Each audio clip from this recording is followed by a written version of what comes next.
Welcome to Weather or Not, where we've begun a nice warm-up to kick off the month of May. We also kick off the month of May with a salute to the graduating seniors of the previous season of Weather or Not and wish them good luck with their future meteorology careers. Season 12 is now in full swing with Tom Bedard bringing the details on the chilly start to spring and its effects on a local flower boutique. And Christy Shields joins me in the studio with your forecast. All this plus nature in the news, trivia, and more. Weather or Not gets underway right now.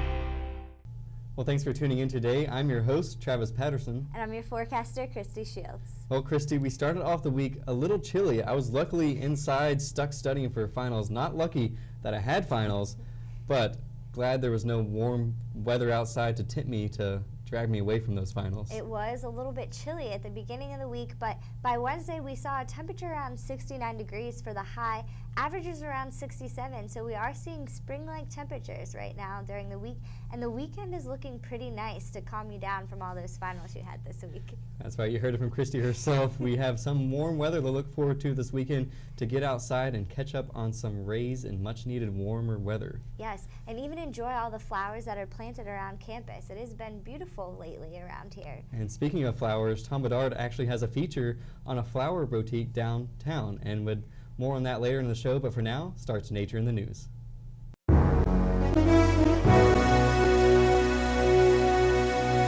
It's finally complete. The dual polarization technology update to the National Weather Service radars, a tool we meteorologists have been itching to get our hands on.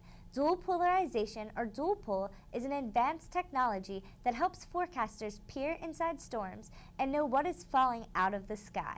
With the final update to the Brownsville radar in Texas completed last week, meteorologists across the country can now tell the difference from rain, snow, hail, and even a board being tossed about by a tornado. Dual pol basically allows for horizontal and vertical scans of the sky that paints a better picture of the size and shape of the many different objects flying about. Director of the National Weather Service, Dr. Louis Uccellini, said that this achievement is the result of years of research, development, and continued investment that's helping us become a more weather-ready nation. On February 10th of this year, forecasters in Jackson, Mississippi used dual pol to locate the debris path of an EF4 tornado, issuing warnings resulting in no fatalities. In addition to advanced technologies such as dual pol, your cell phone can also alert you to the danger of an incoming storm. The latest in cell phone technology acts like a mini radio that gets signals from surrounding cell phone towers. When a tornado warning is issued for a particular county, every cell phone tower in that area would transmit a warning to phones in range. The warning would sound an alert and show a short text message such as, "Take shelter immediately." Emergency officials aren't ready to pull the plug on the traditional tornado sirens though just yet, because multiple warning systems are invaluable. This is just a 21st century way to become a weather-ready nation. Though hurricane season doesn't officially begin until June 1st, a powerful hurricane is spinning about thousands and thousands of miles away, on Saturn in fact. A NASA spacecraft caught glimpses of a gigantic hurricane at Saturn's North Pole. The hurricane is about 20 times larger than an average storm here on Earth at 1,250 miles across. Winds are no comparison either, whipping around at about 330 miles per hour. The strange thing about this hurricane is that it is stuck at the North Pole. Atlantic hurricanes tend to drift northward, but this one is as far north as it can be, with nowhere else to go, and has been spinning at the North Pole for several years. Scientists are hoping that studying this behemoth will give them new insights into hurricanes on our own planet. Another spinning spectacle in space news is the hundreds of meteors whipping about the sky this weekend, known as the Eta Aquarid meteor shower. We mentioned a couple weeks back about seeing another highly anticipated meteor shower, but we should have a better chance at viewing this cosmic shower here in Pennsylvania this weekend. The best time to view the meteor shower will be this Sunday morning just before dawn, when about an average of 10 to 20 shooting stars fill the sky. These meteors will be blasting by about nearly 150,000 miles per hour, so be sure to have your camera set at the fastest capturing speed. The moon will be in its waning crescent phase, rather skinny, and clear skies should be also in our favor. And with more details on viewing conditions, here's Christy standing by with your forecast. Well, Travis, it's shaping up to be a great weekend here in State College, and Saturday night should be pretty clear to view those meteor showers. And it is a busy one here in State College because it's the end of classes, and also a lot of students will be graduating this weekend. So taking a look on Friday, which is a graduation day, we will be seeing mostly cloudy skies, and that is due to this low pressure system here to the west of us, and that is going to bring us those clouds. But due to this high pressure system sitting to the east of us, and the fact that this low pressure system is a closed off low, it won't bring us anything in the way of precipitation. We'll only be seeing cloudy skies throughout the day on Friday. Saturday even looks better with gorgeous sunny skies throughout the entire day. That closed low moves a little bit more to the south of us, and this high pressure system is staying in the northeast and making sure that it's keeping us nice and sunny for the last weekend most students will be here in State College. Sunday, I sound like a broken record, but it's going to be another gorgeous day. A little bit more in the way of clouds due to this low pressure system moving even more to the south of us. It'll basically swing back into Pennsylvania during the day on Wednesday and into Thursday of next week, bringing us precipitation finally after this high pressure system moves off the east coast of the United States. So let's break down the forecast a little more. Expect a high around 68 degrees on Friday with those mostly cloudy skies. Sunshine will be mixed in with those clouds. If you have any family traveling up here for graduation or even to move you home, it should be a great day for a drive anywhere across the eastern seaboard here in the United States on Friday. So make sure you enjoy the view as you're driving and taking that trek up to State College. Friday night, expect a low around 45 degrees. Those clouds that were there earlier in the day will be diminishing throughout the evening. If you're a senior, make sure you go out and enjoy your last Friday night here in State College. On Saturday, we'll see a high around 70 degrees with sun-filled skies. The Lion Shrine line is probably going to be long, but the entire day is going to be a gorgeous day to take pictures around campus. Make sure you get there early or even take pictures in front of Old Main. It's going to be a great day on Saturday. Enjoy those flowers in full bloom and the trees. Just make sure you take your allergy medicine because I know it's been pretty bad here in State College recently. Saturday night, the low will drop down to 45 degrees with a good chance to view that meteor shower. If you want to see a good view of this, make sure you get out of the State College downtown region so there's not much light pollution. A great place with not very much light pollution would be Tussey Mountain or even Mount Nittany if you get the opportunity to enjoy this meteor shower in the early morning hours of Sunday. And speaking of Sunday, it'll be 70 degrees with partly cloudy skies. And if you plan on moving out or packing up your entire apartment on Sunday, it's going to be a great day to do that. No rain in the forecast, and it'll be an awesome day to make sure you have a great weekend here in State College for some people's last weekend here.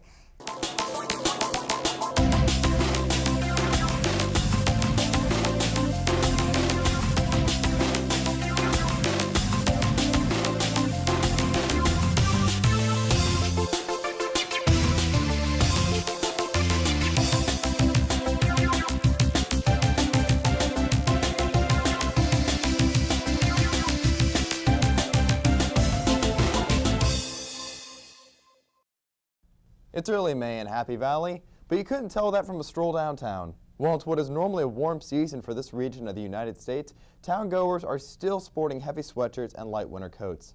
The spring of 2013 is a far cry from its warm and toasty 2012 counterpart. Average high temperatures for April, ranging from 57 to 67 degrees Fahrenheit, sounded warm on nearly any given day last month.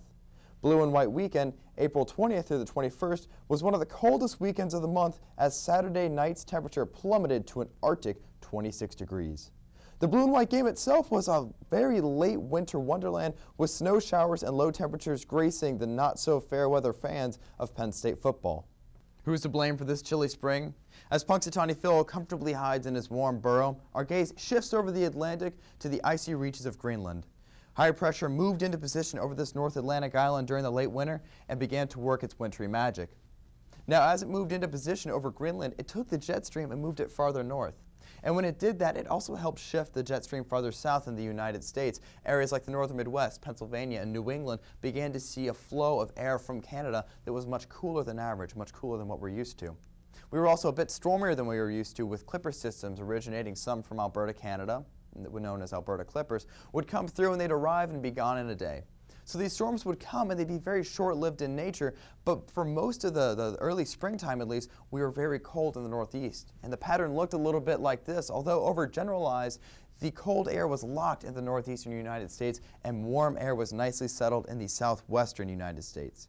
And while the snow and the cold air was uncomfortable for us, how did it affect local business? Let's take a stroll downtown to George's Floral Boutique at 482 East College Avenue and find out. George's Floral Boutique is nestled on College Avenue and serves a State College area with beautiful floral arrangements. The two owners, Mitch Ballas and Randy Amerman, can be seen opening their store and placing bright arrangements outside their storefront every morning, regardless of the weather. Whether or not ambled into their store to find out how the cooler than average spring has affected their business. When we asked about how the cold weather has affected their clientele, Mitch had this to say. Well, this spring was so late in coming that we noticed an increase in our walk-in business, people just wanting to take some flowers home to have some color and some life in their room. You know, I think they just got so sick and tired of the cold weather. Mitch went into further detail to describe the impact that the weather has recently had on his business.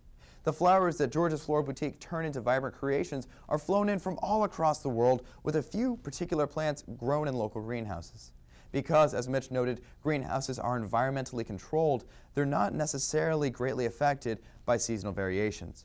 Large events that affect growing areas, such as hurricanes, can prove to be disastrous for florists who want to ensure the safety of their greenhouses. He concluded that the season, albeit cold, hasn't been bad for business and has actually spurred more customers to come in the front doors. Now, as summer looms on the horizon, it's safe to say that we've broken the Greenland block and we'll begin to see warmer temperature flow into the area. Though for more information on what's actually going to happen with the weekend and the extended forecast, stay tuned for Christy Shields, who is going to have that forecast waiting for you.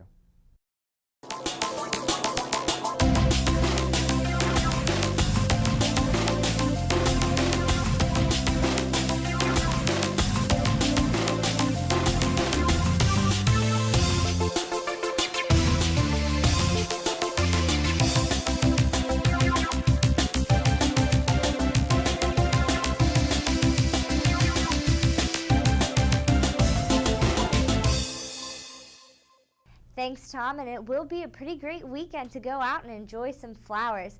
Looking at the weekend recap, we can see that on Friday we could see a possibility of some clouds rolling into our region due to that low pressure system to the west of us, but on Saturday and Sunday that high pressure is going to hold on here in State College, and we will be seeing sunny skies with a few passing clouds here and there.